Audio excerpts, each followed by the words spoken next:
কাফের? জোরে বলেন, কাদিয়ানীরা কাফের? কাফের কাফের কাদিয়ানীরা কাফের, যারা সমর্থন করবে তারাও কাফের। জোরে কোন ঠিক না ঠিক? ওই রকম শয়তান কিছু আবার পদে ছিল সিয়ারে, শয়তানগুলো এখন বন্দী হয়ে ঘুরতে জেলের ভিতরে ঢুকে গেছে। এরকম কিছু শয়তান ছিল, এরা বলে যে কাদিয়ানীর একটা সম্প্রদায়, ওদের নিয়ে হুজুরের অত মাথা ব্যথা কেন? আপনাদের কি প্রবলেম, আপনাদের কি সমস্যা? এরকম একটা সমস্যা আমিও ফেস করেছিলাম, এরকম একটা সমস্যার সম্মুখীন আমারও হয়েছিল, কিন্তু আমি ওই পুলিশ সুপারকে এই বিষয়টা বুঝাইতে সক্ষম হয়েছি। বীরগঞ্জ সিংড়া ফরেস্ট বাগান আছে, এই এরিয়ায় কিছু সম্প্রদায়ের লোক আছে যারা খ্রিস্টান মিশনারির কাজও করে, আবার কাদিয়ানীরাও আছে। ওই জায়গায় গ্যাঞ্জাম হয়েছে, আমরা বাধা দিছি, তারপরে ওরাও আসছে, আমরাও গেছি। তো এই দিনাজপুর থেকে পুলিশেরা আমাকে বলতেছে, হুজুর আপনি আসছেন, আচ্ছা ওদের কাজ ওরা করুক, আপনাদের কাজ আপনারা করেন, তাহলে বাধা দিতে আসছেন কেন? আমি বললাম, ভাই আপনি মুসলমান না? হ্যাঁ মুসলমান। তো মুসলমান যদি হয়ে থাকেন, আমার নবীকে যে শেষ নবী মানে না, তাহলে তার ব্যাপারে আপনার কোনো পদক্ষেপ নাই। আপনি বলতেছেন ওদের কাম ওরা করবে, আমাদের কাম আমরা করবো, এটা বলেই শেষ করে দিচ্ছেন। আশ্চর্য ব্যাপার, আপনার কিছু করার নাই। বলছে কেন ওদের কাম ওরা করবে, আমাদের কাম আমরা করবো? এই মুসলমানের কোনো কিছু বুঝার চেষ্টাও করে না। আমি আপনাদেরকে ওই কথাটা বলতেছি। ওই পুলিশ সুপারকে আমি ডেকে নিয়ে বসলাম যে বসেন এখানে। এই বীরগঞ্জের এমপিকে তখন ওই মনোরঞ্জনশীল গোপাল এমপি ছিল। আমি বললাম, মনোরঞ্জনশীল গোপাল আপনাদের এমপি? কথা আগে গেছিল ওই মঞ্জুরুল ইসলাম বিএনপি। কয়ে আমি যদি বিএনপির মঞ্জুরুল ইসলামের সমর্থন হয়ে লোকজন 2000 একত্রিত করে বীরগঞ্জ কলেজ মাঠে যদি একটা সমাবেশ করতে চাই, আপনারা অনুমতি দিবেন? কয় না, অনুমতি হবে না। কেন হবে না? আমার কাজ আমরা করবো, আপনার কাজ আপনারা করবেন, সমস্যা কি? তে বললাম, না সমস্যা তো আছে। কেন? ওনার সরকার নাই, ওনার দলীয় কার্যক্রম করতে চাইলে আমাদের সরকারের নিয়ন্ত্রণে করতে হবে, আমাদেরই অধিকার। তে আমি বললাম, এবার আসুন, আমার নবী চলে গেছে, আমার নবীর কার্যক্রম যেভাবে চলবে সেটার দিক নির্দেশনা আলেমকে দিয়ে গেছে। নবীর পরে আর কোনো নবী নাই, এ কথা স্পষ্ট ক্লিয়ার। কথা জানার পরেও কেউ যদি মিথ্যা নবীর দাবিদার করে, এইরকম কোনকারকে কোনো কার্যক্রমে রাখার সুযোগ নাই। যদি আপনি মুসলমান হন আমার সাথে দাঁড়ান, আর যদি বলেন কাফের, তাহলে আমার কোনো কথা নাই। কথা কোন ঠিক না নাকি? এটা হতে দেওয়া যায় না। নবীর কার্যক্রমের পরে আর কোনো কার্যক্রম চলবে না, এটাই বাস্তবতা। নবীর রায়ের বাইরে যে যাবে তাকে সাইজ করে দেওয়া হবে। কথা বলেন ঠিক না নাকি? সূরা নিসার ৭৫ নম্বর আয়াতে কারিমায় আসে, এই ঘটনাটা শানে নুজুল, এই ঘটনাকে কেন্দ্র করে কোরআনের আয়াত নাযিল হয়েছে। বন্ধুরা, আমার নবীর কাছে একজন ইহুদি, একজন নামধারী মুসলমান জায়গা নিয়ে বড় পেরেশান হয়ে গেল। ঝগড়া একের পর এক চলতেছে। জায়গা কার? আসলে লিগ্যাল জায়গাটা হলো ইহুদির, নামধারী মুসলমানের এই জায়গাটা নয়, কিন্তু সে মুসলমানের লেবেল লাগাইছে, আসলে মুসলমান নয়। দিলের মধ্যে কুফরি রাখে, মুখ দিয়ে প্রকাশ করে আমরা মুসলমান, আসলে ভিতরে কিন্তু মুসলমানিত্ব নাই। এমন একজন নামধারী মুসলমান ইহুদির সাথে জায়গা নিয়ে ঝগড়া, এক পর্যায়ে নবীজির কাছে গেছে, যায় সাক্ষী টাক্ষী সবকিছু পেশ করেছে। আমার নবীজি ফয়সালা দিয়েছে এই জায়গাটা ইহুদির, এই জায়গাটা মুসলমানের না। এমন যখন সাক্ষী দিল, নামধারী মুসলমানের মন বড়ই খারাপ, একেবারে চেহারা মলিন। আমি মুসলমান হইলাম, কিন্তু আমার পক্ষে রায় দিল না, পক্ষে চলে গেল ইহুদির, মেনে নিতে পারে না। এক পর্যায়ে তার মাথার মধ্যে বুদ্ধি আসলো শয়তানি, কয় এবার যাই ওমরের কাছে। ওমর তো সবচেয়ে বড় পাওয়ারওয়ালা, ওমর তো সবচেয়ে বড় ক্ষমতাবান, ওমর কাফেরদের প্রতি সবচেয়ে বড় শক্তিশালী। সে গেলে পারে কাফেরকে মানবে না, আমার পক্ষে অবশ্যই রায় দিবে। এমন করে শয়তানি বুদ্ধি এসে ওমরের দরজায় যা নক করেছে। আল্লাহু আকবার! ওমরের দরজায় যা নক করেছে, নবীর সিদ্ধান্ত মানে নাই, ওমরের কাছে গেছে। দেখেন, আজকে আমরাও এরকম নামধারী মুসলমান আছি। হুজুর যদি আমার বিরুদ্ধে কথা কয়, এই হুজুরের ফিরোজ ভালো না। কথা কন ঠিক না বেটি? এই হুজুরের এই কথাবার্তা বেশি কয়, হুজুর কি ফিরে এমপি দাঁড়াবে নাকি? এগুলা কথা কেন কয়? এটা তোর সমস্যা কোথায়? কোরআন হাদিসের কথা, বাস্তব কথা, সঠিক সমাজের সেই রকমের অসঙ্গতি তুলে ধরলে তোমার কাছে সমস্যা হয় কেন? তাকে মহব্বত করো না। কথা কন ঠিক না ঠিক? এই সমস্ত দোকান থেকেই হয়। আসুন, দারুল উলুম দেওবন্দে একজন কালেক্টর ছিল মাওলানা মুজাফফর, অনেক বড় আলেম একজন কালেক্টর। দারুল উলুম দেওবন্দের একজন কালেক্টর, অনেক বড় আলেম। ওনার এলাকার মধ্যে এমন প্রভাব ছিল যে ওই এলাকায় হিন্দু মুসলমান সবাই ওনাকে নেতা হিসেবে মানত। এক জায়গায় একটা জায়গা নিয়ে গন্ডগোল হয়, দারুল উলুম দেওবন্দের পাশে এক জায়গায় গন্ডগোল হয়, এমন পর্যায়ে এটা হিন্দু মুসলিমে পরিণত হয়ে গেছে। হিন্দু বলছে জায়গাটা যদি আমার পক্ষে আসে তাহলে আমি মন্দির বানাবো, মুসলমান বলছে আমার পক্ষে আসলে আমি মসজিদ বানাবো। এবার আর ব্যক্তির সাথে নাই ঝগড়াটা, ঝগড়া চলে গেছে হিন্দু মুসলমান ধর্মের সাথে ভেদাভেদ। এক পর্যায়ে ওই এরিয়ার পিসি সাহেব, ওই এরিয়ার জজ কোর্টের সুপ্রিম কোর্টের লোকেরা সবাই একত্রিত হয়ে দেখলো সমাধান আমরা দিতে পারতেছি না, গন্ডগোল আরো মারাত্মক হবে। এবার ওই মাওলানা মুজাফফর সাহেব ডাকেন, উনি যে ফয়সালা দিবে আমরা সেটাই মেনে নিব। যখন আল্লাহু আকবার। এমন আলেম পৃথিবী ছিল কি ছিল না? এমন আলেম পৃথিবী ছিল। এমন আলেম আমাদের বাংলাদেশে এখনো আছে। কিছু লোক চলে গেছে যারা ওই জায়গা থেকে আওয়াজ দিবে তোমরা নেমে পড়ো। ওই শাপলা চত্বরে 1 কোটি লোক একত্রিত হয়তো দ্বিধা করবে না। কথা কন ঠিক না ঠিক? এটাই বাস্তবতা। এরা হলো সহি নবীর ওয়ারিস, নবীর ওয়ারিস ছিল, নবীর স্থলাভিষিক্ত ছিল এই হক্কানি আলেমরা। মুজাফফর সাহেব আসলেন, আইসা সব কাগজপত্র দেখলেন, দেখে বললেন যে এই জায়গাটা হিন্দুকে দিয়ে দাও। কাজী সাহেব রায় দিয়ে দিল, ডিসি সাহেব লিখে দিয়ে দিল, চলে গেল। মুসলমানরা মন খারাপ করে যাচ্ছিল, মুসলমানের সমস্ত দলবলরা মন খারাপ করছিল যে আমাদের হুজুর থেকে আমাদের পক্ষে না। এবার মুজাফফর সাহেব ডাক দিয়ে বললেন এই জায়গায় যদিও মুসলমান হেরে গেছে, ইসলাম জিন্দা হয়ে গেছে। তখন আল্লাহু আকবার। যদিও এই জায়গায় মুসলমান হেরে গেছে, ইসলাম জিতে গেছে। ইসলাম কখনো কারো চাকালিয়া টানাটানি করে না, কারো সাথে পোটালুকি করে না, মিথ্যা বলে না, সলসলচুরি করে না। ইসলাম শিখায় সত্য সত্য সত্য। কথা কন ঠিক না বেটি? আমার নবীর কাছে ফয়সালা না মেনে এই নামদারি মুসলমান ইহুদিকে লইয়া চলে গেল ওমর ইবনে খাত্তাবের দরজায়। ওমর ইবনে খাত্তাবের দরজায় ঠোকা দিয়ে বলেন, ও ভাই ওমর, এই তো আমার জায়গা নিয়ে ইহুদির সাথে বড় দ্বন্দ্ব। এই দ্বন্দ্বের নিরসনের জন্য নবীজির কাছে গিয়েছিলাম। নবীজির কাছে যাওয়ার পরে নবীজি ফয়সালা দিয়েছে তার পক্ষে, অথচ আমি একজন মুসলমান। ও ওমর, তুমি দেখো আমার ফয়সালা কি হবে, একটু মীমাংসা করে দাও। হযরত ওমর স্বাভাবিক ছিলেন, আস্তে করে ওখান থেকে উঠে বললেন তোমরা এখানে থাকো, আমি ঘরে যাই। ঘরের মধ্যে যাওয়ার পরে তলোয়ার নিয়ে এসে চট করে তলোয়ার বের করে ওই নামধারী মুসলমানের কল্লা শরীর থেকে আলাদা করে দেয়। মুহূর্তের মধ্যেই আওয়াজ ছড়িয়ে পড়ে মদিনা জুড়ে, সর্বমহলে ছড়িয়ে পড়ে যে একজন মুসলমানকে ওমর কল্লা উড়ায় দিয়েছে। আমার নবীজিও বড় পেরেশান, প্রত্যেকেই পেরেশান হয়ে গেল। এত বড় ব্যক্তি এত বড় খুনের মামলায় দায়ের হয়ে গেল, চিন্তা করা যায় কিভাবে কি সামলানো যাবে। বড় টেনশনে পড়ে গেলেন। কিন্তু ওমর যে ফয়সালা করেছে আমার আল্লাহর ফয়সালা, ধরে কোন আল্লাহু আকবার। আল্লাহ নবীজি ডাক দিয়ে বলেন, নবী টেনশন নাই, কোনো পেরেশান নাই। যে ফয়সালা ওমর করেছে সেটা আমার ফয়সালা। আমি কোরআন আয়াত নাযিল করে জিবরাইল আমিনকে দিয়ে নবীজির কাছে খবর পৌঁছায় দেয়। ফালা ওয়ারাব্বিকা লা ইউমিনুন হাত্তা ইউহাক্কিমুকা ফীমা শাজারা বাইনাহুম। আল্লাহু আকবার। আল্লাহ বলেন, ও নবী, ওই সমস্ত লোকরা কোনো সময়ের জন্য ঈমানদার নয় যারা আপনাকে আল্লাহর ফয়সালা মানে না, যারা আল্লাহ এবং রাসূলকে আসল বিচারক মানে না, এরা কোনোদিন ঈমানদার না। বেঈমানরা মারছে, সমস্যা করে। বেঈমানকে কতল করে দিছে, কোনো সমস্যা না। আসো আমরা এবার আগের দিকে যাই, সামনের দিকে যাই। আমাদের 1 নম্বর শর্ত জুবানকে হেফাজত করা, রোজা ঢাল হিসাবে ঠিক রাখার জন্য। খেয়াল আছে নি আপনাদের? বলেন খেয়াল আছে নি? রোজা ঢাল রাখার জন্য 6টা শর্ত। 1 নম্বর শর্ত আমাদের জুবান ঠিক রাখা। 2 নম্বর শর্ত আমাদের কান ঠিক রাখা। কানে যুবক ভাইরা বসে বসে ইয়ারফোন লাগায় গান শুনে। কথা কন ঠিক না বেটি? গান শোনা বন্ধ করে দিতে হবে। গান শোনা, গীবত শোনা, অশ্লীলতার কথা শোনা, সব কিছু আজকে বন্ধ করে দিতে হবে।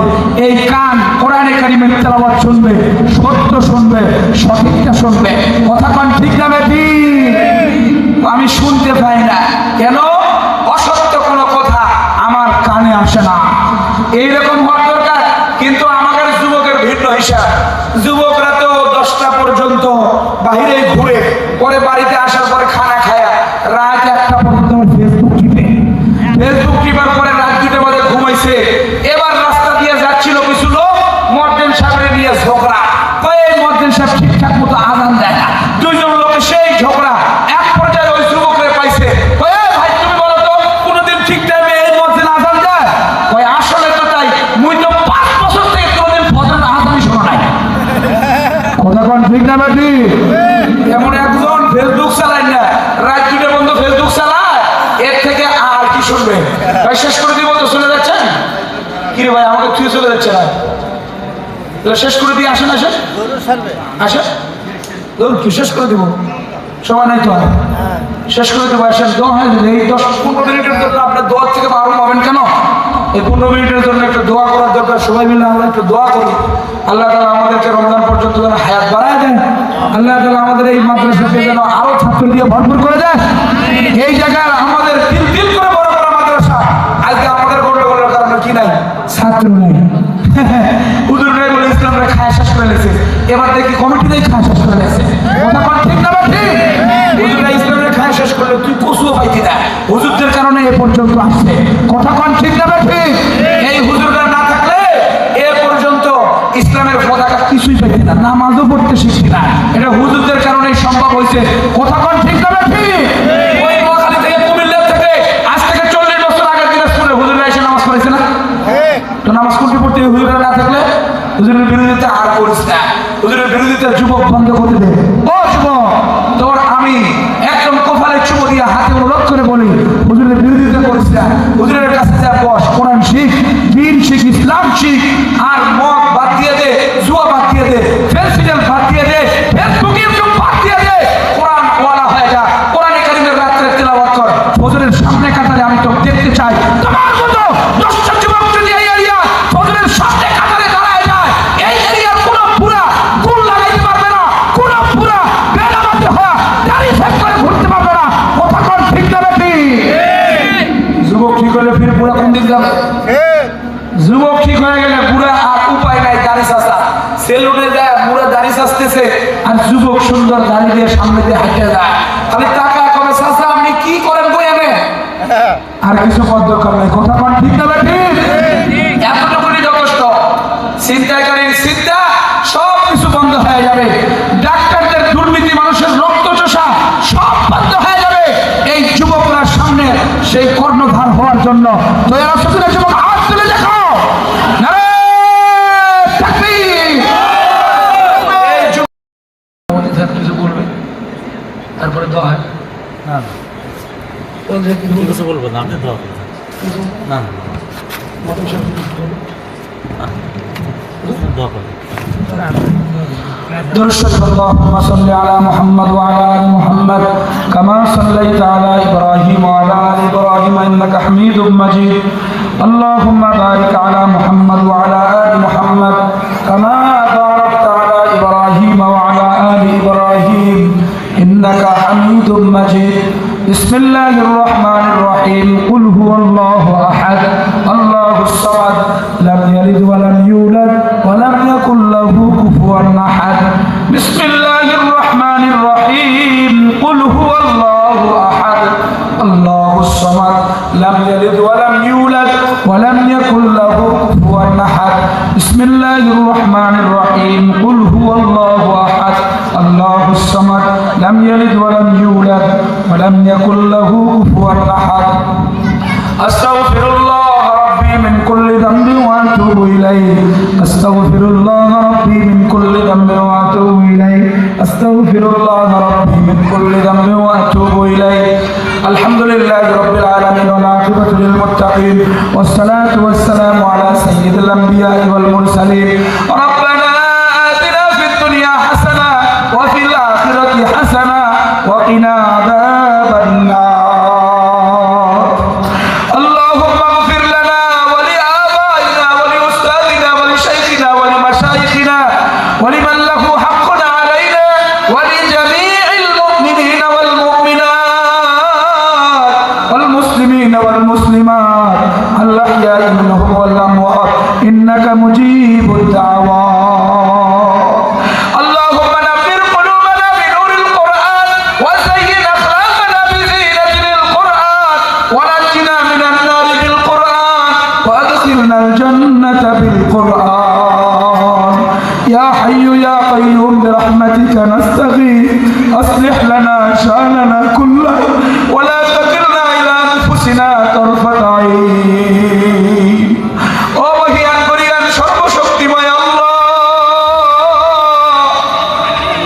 রাত প্রায় 12টার কাছাকাছি রে মাওলা মাগরিব পর থেকে নিয়ে পর্যন্ত ওলামায়ে কেরাম কথা বলেছে রে মাওলা ওলামায়ে কেরাম বসা এখানে হাত তুলেছে আপনার দরবারে যুবকরা হাত তুলেছে বয়োজ্যেষ্ঠ দাড়ি পাকা চুল পাকা মুরব্বিরা হাত তুলেছে পর্দার আড়ালে আমার মা বোনেরা হাত তুলেছে রে মালিক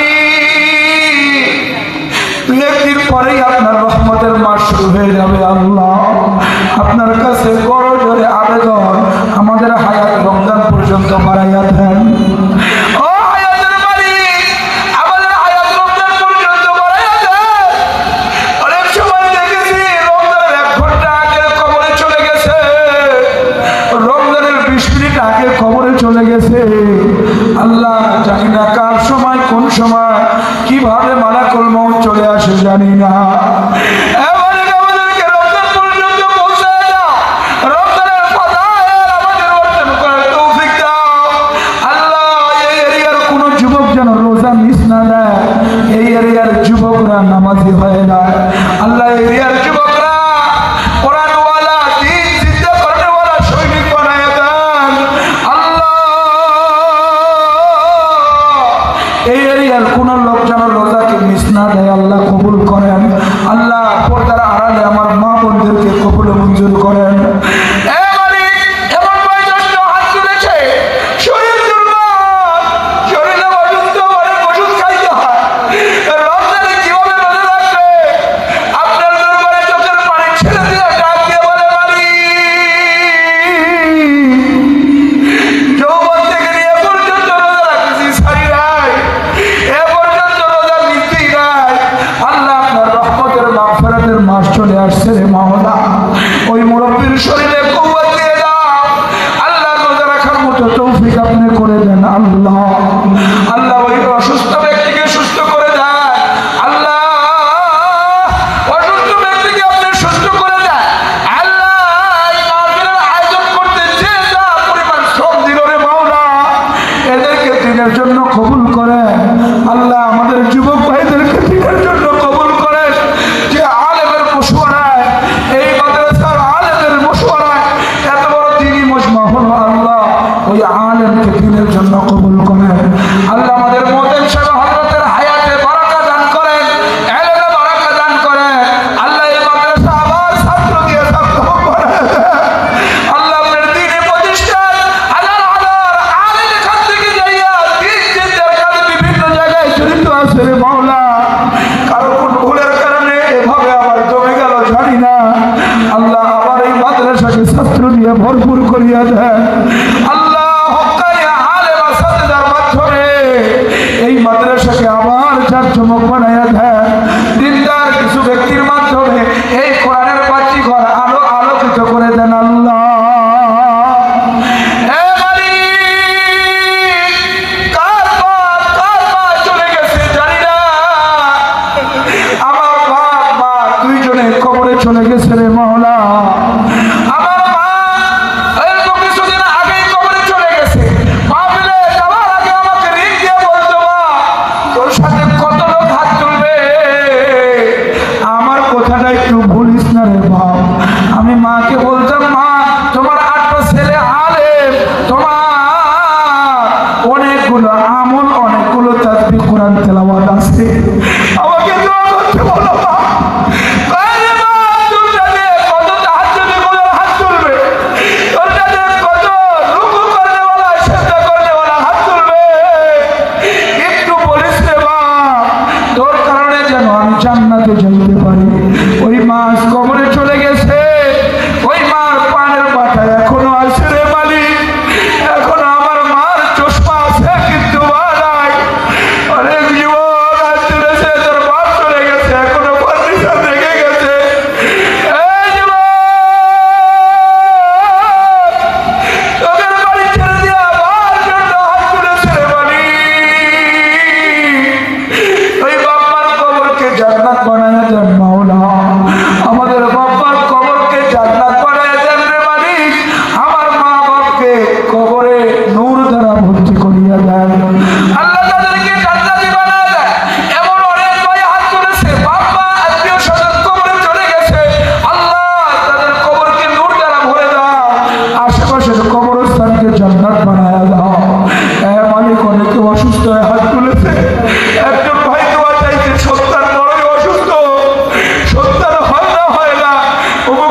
বাচ্চাটা অসুস্থ, ও মালিক এটা আপনার আমানত, যদি আপনি নিয়ে নেন জানি না, যদি হায়াতে না থাকে আল্লাহ জান্নাতের জখিরা বানায় দিও, আর যদি ভালো হয় আল্লাহ হক্কানি আলেম বানায় দিও। আরেকজন ভাই দোয়া চাইছে, মা মেডিকেলে ভর্তি, এই যুবক চোখ দিয়ে পানি ছেড়ে দিয়েছে, তার মা মেডিকেলে ভর্তি, বলছে হুজুর আমার মা ছাড়া আপনজনা কোনো মানুষ নাই, এটার তো ভালোবাসার বাপ চলে গেছে, মাটা শুধু আছে, আমার মা নিজের পকেটের খরচের টাকা আমাকে দিয়া পড়াইছে, এ পর্যন্ত আমাকে যত্ন করে রেখেছে, আজকে মাকে মেডিকেলে রেখে হুজুর দোয়ার জন্য আপনার সাথে আসছে, আর কিছুই নাই, এই দোয়াটা পুঁজি করে আমার মাকে যদি সুস্থ করতে পারি,